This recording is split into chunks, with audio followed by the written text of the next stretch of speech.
Bulk upload ಮಾಡೋದು ಹೇಗೆ ಅಂದರೆ ಕ್ಲರ್ಕ್ ಐ ಡಿಯಲ್ಲಿ ಲಾಗಿನ್ ಆಗಬೇಕು.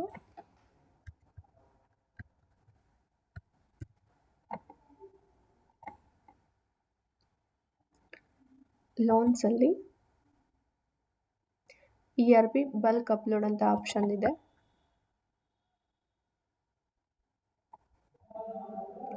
ಇಲ್ಲಿ ಫಸ್ಟು ಡೌನ್ಲೋಡ್ ಸ್ಟ್ಯಾಂಡರ್ಡ್ ಟೆಂಪ್ಲೇಟಲ್ಲಿ ಟೆಂಪ್ಲೇಟನ್ನು ಡೌನ್ಲೋಡ್ ಮಾಡ್ಕೋಬೇಕು. ಟೆಂಪ್ಲೇಟ್ ಡೌನ್ಲೋಡ್ ಆದಮೇಲೆ ಇಲ್ಲಿ 4 ಆಪ್ಷನ್ ಇದೆ. Collection bulk template, disbursement, SP deposit bulk template, SP withdrawal bulk template. ಈ 4ರಲ್ಲಿ ಈಗ ನಾವು ಕಲೆಕ್ಷನನ್ನು ನೋಡೋಣ. ಕಲೆಕ್ಷನ್ ಬಲ್ಕ್ ಟೆಂಪ್ಲೇಟನ್ನು ಓಪನ್ ಮಾಡಿಕೊಂಡು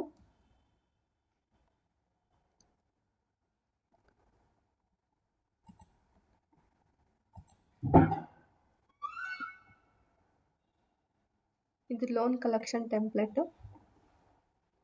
ಈ ಲೋನ್ ಕಲೆಕ್ಷನ್ ಟೆಂಪ್ಲೇಟಲ್ಲಿ ಯಾವ್ಯಾವ್ದು ಇನ್ಫಾರ್ಮೇಷನ್ ಬೇಕೋ ಅದನ್ನೆಲ್ಲ ಹಾಕಬೇಕು. ಇಲ್ಲಿ ಹಾಕೋದಕ್ಕಿಂತ ಮುಂಚೆ ಫಸ್ಟು ERPಯಲ್ಲಿ ಔಟ್ಸ್ಟ್ಯಾಂಡಿಂಗ್ ಲೋನ್ ಸಮರಿಯನ್ನು ಡೌನ್ಲೋಡ್ ಮಾಡ್ಕೊಳ್ಳೋಣ. ಇಲ್ಲೇ ಸಿಗುತ್ತೆ ನಮಗೆ ಕಲೆಕ್ಷನ್ ಡೀಟೇಲ್ಸು. CO IDಯಲ್ಲಿ ಲಾಗಿನ್ ಆದರೆ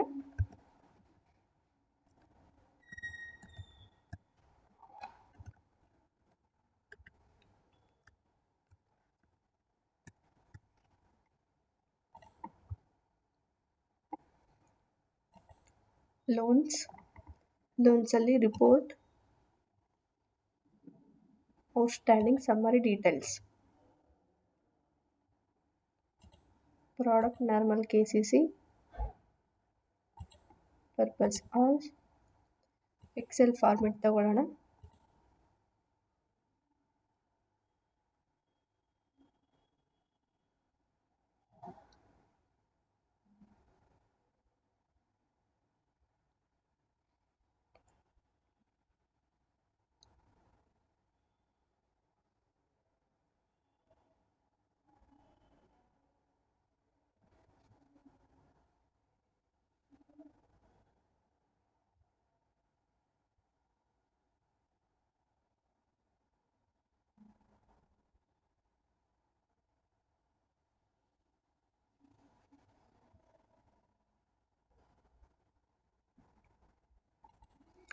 ರಿಪೋರ್ಟ್ ಡೌನ್ಲೋಡ್ ಆಯಿತು.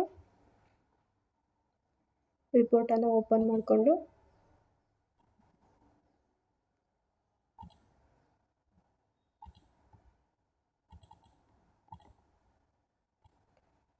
ನಮಗೆ ಈಗ ನೆಕ್ಸ್ಟು ನಮಗೆ ಡಿಸೆಂಬರಲ್ಲಿ ಲೋನ್ ಕಲೆಕ್ಷನ್ ಇದೆ ಅಂದರೆ ಇದನ್ನು ಮಾಡಬೇಕು ಅಂದರೆ ಇದು ಡ್ಯೂ ಡೇಟಿಗೆ ಒಂದೇ ಸಾರ್ಟ್ ಆ್ಯಂಡ್ ಫಿಲ್ಟರ್ ಹಾಕ್ಕೊಂಡು ಫಿಲ್ಟರ್ ಹಾಕಿದರೆ ಈ ಡೇಟ್ಗಳೆಲ್ಲ ತೋರಿಸುತ್ತೆ. ನಾವೀಗ ಕಲೆಕ್ಷನ್ ಮಾಡ್ತಾ ಇರೋದು 31/12/2025. ಈ ಡೇಟಲ್ಲಿ ಕಲೆಕ್ಷನ್ ಆಗ್ತಕ್ಕಂಥ ನೇಮ್ಸ್ ಎಲ್ಲ ಇಲ್ಲಿ ತೋರಿಸುತ್ತೆ.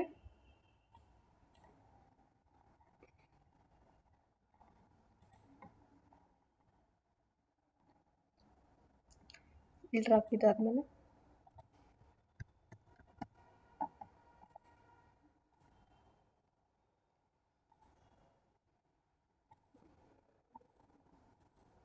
ಫಸ್ಟು ಅಡ್ಮಿಷನ್ ನಂಬರ್ ಹಾಕಬೇಕು. ಇದು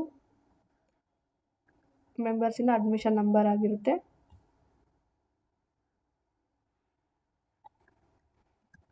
ಕಾಪಿ ಮಾಡಿಕೊಂಡು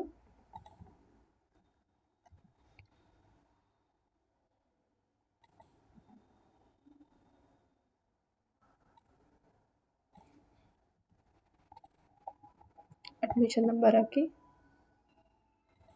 ನೆಕ್ಸ್ಟ್ ಅವರ loan number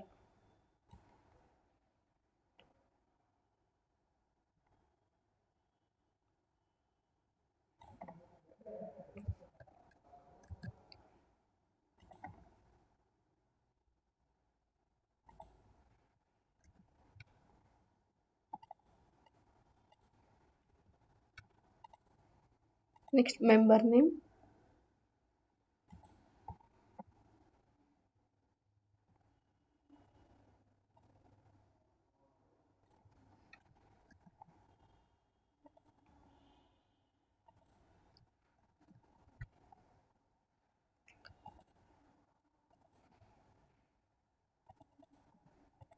collection principal,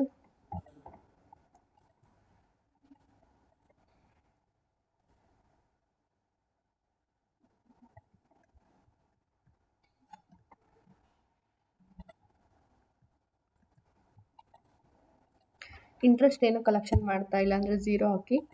panel interest ಕೂಡ 0, ಓವರ್ ಡ್ಯೂ ಇಂಟ್ರೆಸ್ಟ್ ಕೂಡ 0, ಲೆಡ್ಜರ್ ಫೋಲಿಯೋ ನಂಬರ್ ಇದ್ದರೆ ಹಾಕಿ, ಇಲ್ಲ ಅಂದರೆ 0, ಟ್ರಾನ್ಸಾಕ್ಷನ್ ರೆಫರೆನ್ಸ್ ID ಕೂಡ 0.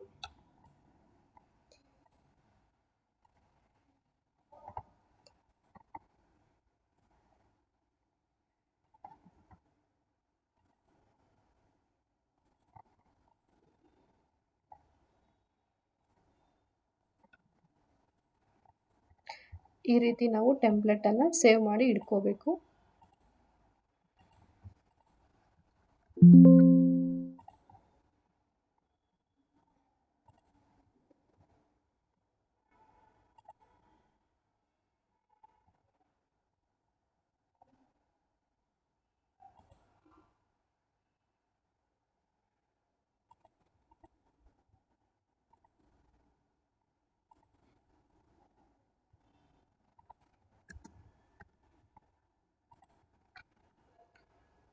ಟೆಂಪ್ಲೆಟ್ ಸೇವ್ ಆಯಿತು.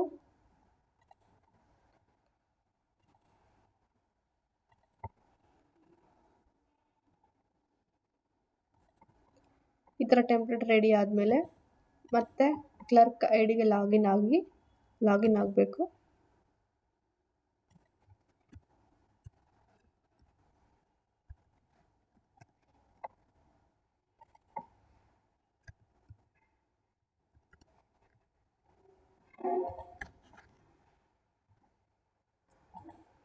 Loans, ERP bulk upload,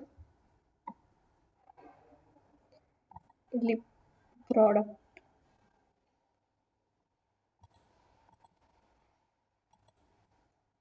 collection R disbursement. ಈಗ ನಾವು ಕಲೆಕ್ಷನ್ ಮಾಡ್ತಾ ಇರೋದ್ರಿಂದ ಕಲೆಕ್ಷನ್. ವೋಚರ್ ಟೈಪ್ ಕ್ಯಾಶ್ ಇದ್ದರೆ ಕ್ಯಾಶ್, ವೋಚರ್ ಇದ್ದರೆ ವೋಚರ್. ನರೇಷನ್ ಹಾಕಬೇಕು.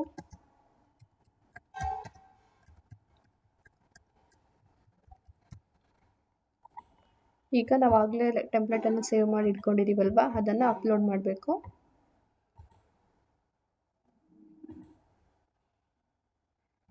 ಕಲೆಕ್ಷನ್ ಬಲ್ಕ್ ಟೆಂಪ್ಲೆಟ್ 1 ಓಪನ್ ಮಾಡಿಕೊಂಡು ಇಲ್ಲಿ ಒಮ್ಮೆ ಸಬ್ಮಿಟ್ ಕೊಡೋದಕ್ಕೂ ಮುಂಚೆನೇ ಅವರ loan number, admission number, member name ಮತ್ತು ಅವರ ಕಲೆಕ್ಟೆಡ್ ಪ್ರಿನ್ಸಿಪಲ್ ಅಮೌಂಟ್ ಎಲ್ಲ ಸೇಮ್ ಇದೆಯೋ ಚೆಕ್ ಮಾಡ್ಕೋಬೇಕು. ಒಂದು ಸಲ ಏನಾದರೂ ಸಬ್ಮಿಟ್ ಕೊಟ್ವಿ ಅಂದರೆ ಇದು ಡೈರೆಕ್ಟ್ ಅಪ್ಲೋಡ್ ಆಗೋದ್ರಿಂದ ಯಾವುದೇ ರೀತಿಯ ಮಾಡಿಫಿಕೇಷನ್ ಆಗಲಿ ಅಥವಾ ವೋಚರನ್ನು ಡಿಲೀಟ್ ಮಾಡೋದಕ್ಕಾಗಲಿ ಬರೋದಿಲ್ಲ. ಹಾಗಾಗಿ ಒಂದಲ್ಲ 2 ಸಲ ಚೆಕ್ ಮಾಡಿಬಿಟ್ಟು ಅಪ್ಲೋಡ್ ಮಾಡಬೇಕು. ಇದೆಲ್ಲ ನೋಡ್ಕೊಂಡ್ಬಿಟ್ಟು ಸಬ್ಮಿಟ್ ಕೊಟ್ಟರೆ ಇದು ಡೈರೆಕ್ಟಾಗಿ ಅಪ್ಲೋಡ್ ಆಗುತ್ತೆ.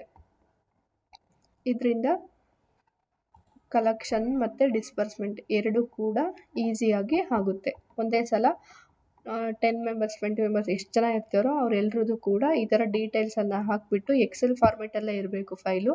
ಎಕ್ಸೆಲಲ್ಲಿ ರೆಡಿ ಮಾಡಿಕೊಂಡು ಈ ಥರ ಟೆಂಪ್ಲೆಟನ್ನು ಅಪ್ಲೋಡ್ ಮಾಡಬೇಕು. ಅಪ್ಲೋಡ್ ಮಾಡಿದರೆ ಬಲ್ಕ್ ಅಪ್ಲೋಡ್ ಆಗುತ್ತೆ.